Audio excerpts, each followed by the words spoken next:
ವೀಕ್ಷಕರೇ ನಮಸ್ಕಾರ. ನಾನು ನಿಮ್ಮ ನಾಗರಾಜ್ ಚೋಳೂರು, ಪ್ರಖ್ಯಾತ ಜ್ಯೋತಿಷಿ, ವಾಸ್ತು ಹಾಗೂ ಸಂಖ್ಯಾಶಾಸ್ತ್ರಜ್ಞರು ಮಾತನಾಡ್ತಾ ಇರ್ತಕ್ಕಂಥದ್ದು. ವೀಕ್ಷಕರೇ, ಇವತ್ತಿನ ಸಂಚಿಕೆಯಲ್ಲಿ ಒಂದು ಜಾತಕ ವಿಮರ್ಶೆಯ ಬಗ್ಗೆ ತಿಳಿಸ್ಕೊಡ್ತಾ ಇದ್ದೇನೆ. ಇವರು ಹಾಸನದಿಂದ ನನಗೆ ಫೋನ್ ಕರೆ ಮಾಡ್ತಾರೆ. ನಮ್ಮ ಮಗಳಿಗೆ ಮದುವೆ ಮಾಡಿ 3 ತಿಂಗಳಾಗಿದೆ. ಸ್ವಲ್ಪ ದಂಪತಿಗಳಲ್ಲಿ ಸಣ್ಣ ಪುಟ್ಟ ವಿಚಾರಗಳಿಗೆ ಮನಸ್ತಾಪ ಬರ್ತಾ ಇದೆ. ಕಾರಣ ಏನು ಮತ್ತು ಪರಿಹಾರ ತಿಳಿಸಿ ಅಂತೇಳಿ ಕೇಳಿರ್ತಾರೆ. ಇವರ ಮಗಳ ಜನ್ಮ ದಿನಾಂಕ 13/3/1998 10:29 ಬೆಳಿಗ್ಗೆ, ಶತಭಿಷ ನಕ್ಷತ್ರ, ತುಲಾ ರಾಶಿ.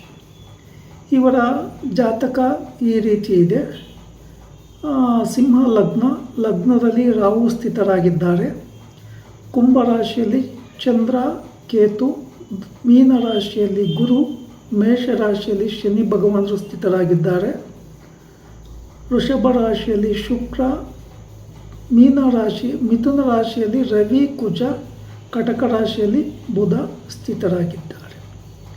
ಇಲ್ಲಿ ಈ ಜಾತಕರಿಗೆ ಈಗ ಸರ್ಪದೋಷ ನಡೀತಾ ಇದೆ.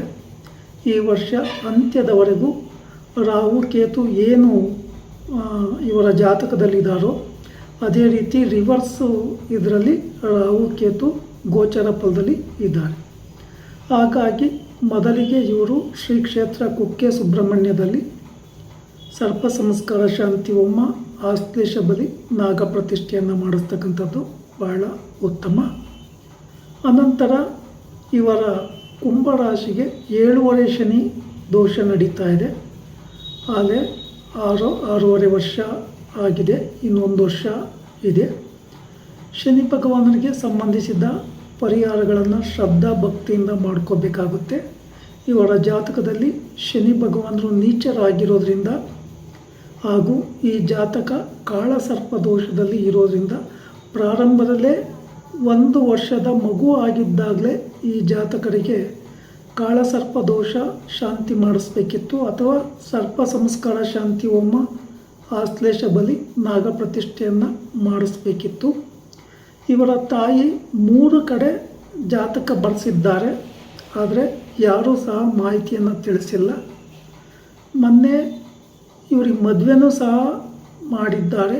ಆ ಸಂದರ್ಭದಲ್ಲೂ ಯಾವುದೇ ಮಾಹಿತಿಗಳನ್ನು ಈ ಜಾತಕರಿಗೆ ಇವರ ತಾಯಿಗೆ ತಿಳಿಸಿಲ್ಲ. ಈ 7.5 ಶನಿ ದೋಷ ನಡೀತಾ ಇರೋದ್ರಿಂದ ಶನಿವಾರಗಳಂದು ಶನಿ ಭಗವಾನರಿಗೆ ಎಳ್ಳೆಣ್ಣೆ ದಾನ ಕೊಡ್ತಕ್ಕಂಥದ್ದು, ಎಳಬತ್ತಿ ದೀಪ ಹಚ್ಚತಕ್ಕಂಥದ್ದು, ಬನ್ನಿ ಪತ್ರೆ, ಬಿಲ್ವ ಪತ್ರೆ, ಪೂಜಾ ಸಾಮಗ್ರಿಗಳನ್ನು ತೆಗೆದುಕೊಂಡೋಗಿ ದೇವಸ್ಥಾನದ ಸುತ್ತ 8 ಸುತ್ತು ಪ್ರದಕ್ಷಿಣೆ ಹಾಕಬೇಕಾಗುತ್ತೆ.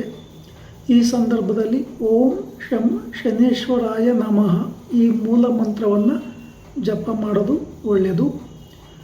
ಇಲ್ಲಿ ಪ್ರದಕ್ಷಿಣೆ ಮುಗಿದ ಮೇಲೆ ಪೂಜೆ ಮಾಡಿಸ್ಕೊಂಡು ಶ್ರದ್ಧಾ ಭಕ್ತಿಯಿಂದ ಪೂಜೆ ಮಾಡಿಸಿ ನಿಂತ್ಕೊಂಡೆ. ಅನಂತರ ಈಶ್ವರನ ಸಾನ್ನಿಧ್ಯ ಅಥವಾ ಅಯ್ಯಪ್ಪ ಸ್ವಾಮಿ, ಮಹಾಕಾಳಿ ದೇವಿ ಸಾನ್ನಿಧ್ಯಗಳಲ್ಲಿ ಪೂಜೆ ಮಾಡಿಸೋದು ಬಹಳ ಉತ್ತಮ. ಇನ್ನೊಂದು ವಿಚಾರ, ಈ ಜಾತಕರಿಗೆ ನೋಡೋದಾದರೆ ಶನಿ ದಶೆ 2044 ಸೆಪ್ಟೆಂಬರ್ವರೆಗೆ ನಡೀತಾ ಇದೆ. ಈ ಶನಿ ದಶೆ, ಶನಿ ಭುಕ್ತಿ ನಡೀತಾ ಇರೋದ್ರಿಂದ ಇಲ್ಲಿ ವಿಶೇಷವಾಗಿ ಶನಿ ಭಗವಾನರಿಗೆ ಸಂಬಂಧಿಸಿದ ಪರಿಹಾರಗಳನ್ನು ಶ್ರದ್ಧಾ ಭಕ್ತಿಯಿಂದ ಮಾಡಿಕೊಳ್ಳಿ. ಹಾಗೆ ನಿಮ್ಮ ರಾಶಿಗೆ ಗುರುಬಲ ಸಹ ಇಲ್ಲ. ಈ ಕಾರಣದಿಂದ ಗುರುವಾರಗಳಂದು ರಾಘವೇಂದ್ರ ಸ್ವಾಮಿ, ಸಾಯಿಬಾಬಾ ಮಂದಿರ, ದತ್ತಾತ್ರೇಯರ ಸಾನ್ನಿಧ್ಯದಲ್ಲಿ ಹಳದಿ ಹೂ ಅರ್ಪಣೆ ಮಾಡಿ ಶ್ರದ್ಧಾ ಭಕ್ತಿಯಿಂದ ಪೂಜೆ ಮಾಡಿಸ್ತಕ್ಕಂಥದ್ದು ಬಹಳ ಉತ್ತಮ. ಯಾವುದೇ ವಿಚಾರಗಳಲ್ಲಿ ಆದಷ್ಟು ಕೂಲಾಗಿ ಇದ್ದು ವ್ಯವಹರಿಸೋದು ಉತ್ತಮ. ಸಿಂಹ ರಾಶಿ ಮೊದಲೇ ಕೋಪ, ರಾಹು ಇರೋದ್ರಿಂದ ಕೋಪ ಜಾಸ್ತಿ, ಯಾರ ಮಾತನ್ನು ಕೇಳಲ್ಲ, ಗಡಿಬಿಡಿಯ ನಿರ್ಧಾರಗಳನ್ನು ತೆಗೆದುಕೊಳ್ಳೋ ಸಾಧ್ಯತೆಗಳು ಹೆಚ್ಚಾಗಿ ಇರ್ತದೆ. ಈಗ ಗೋಚರ ರೀತಿಯಲ್ಲಿ 7.5 ಶನಿ ದೋಷ ಇದೆ. ಸರ್ಪದೋಷ ಇದೆ, ನಡೀತಾ ಇರ್ತಕ್ಕಂಥ ದಶಾಭುಕ್ತಿಗಳು ಸಹ ಉತ್ತಮವಾಗಿ ಇರೋದಿಲ್ಲ, ಗುರುಬಲ ಸಹ ಇಲ್ಲದೆ ಇರುವ ಕಾರಣ, ಹಾಗೆ ಇವರು ತಾಯಿ ಎಷ್ಟು ನಂಬಿಕೆ ಇಟ್ಟುಕೊಂಡು ಬೇರೆಯವರ ಹತ್ರ ಜಾತಕ ಮಾಡಿಸಿದ್ರೂ ಸಹ ಆ ಜಾತಕಗಳನ್ನು ಮಾಡಿಕೊಟ್ಟಾಗಲೂ ಅವರು ಏನೂ ತಿಳಿಸಿಲ್ಲ. ಮತ್ತು ಜಾತಕಗಳಲ್ಲೂ ಯಾವುದೇ ವಿಚಾರಗಳ ಮಾಹಿತಿ ಇವ್ರಿಗೆ ಗೊತ್ತಾಗಿಲ್ಲ. ಹಾಗಾಗಿ ಇವರು ನನಗೆ ಫೋನ್ ಕರೆ ಮಾಡಿ ಈ ಥರ ಆಗ್ತಾಯಿದೆ, ಇದಕ್ಕೇನಾದರೂ ಪರಿಹಾರ ತಿಳಿಸಿ ಅಂತ ಕೇಳಿದಾಗ ಇವರ ಮಗಳ ಜನ್ಮ ದಿನಾಂಕ ಸಮಯವನ್ನು ನೋಡಿ ಜಾತಕ ವಿಮರ್ಶೆ ಮಾಡಿ ಈ ಜಾತಕತೆಗೆ ಸಂಬಂಧಿಸಿದ ಪರಿಹಾರಗಳನ್ನು ಶ್ರದ್ಧಾ ಭಕ್ತಿಯಿಂದ ಮಾಡಿಕೊಳ್ಳಿಕ್ಕೆ ಸಲಹೆಯನ್ನು ಕೊಟ್ಟಿದ್ದೇನೆ.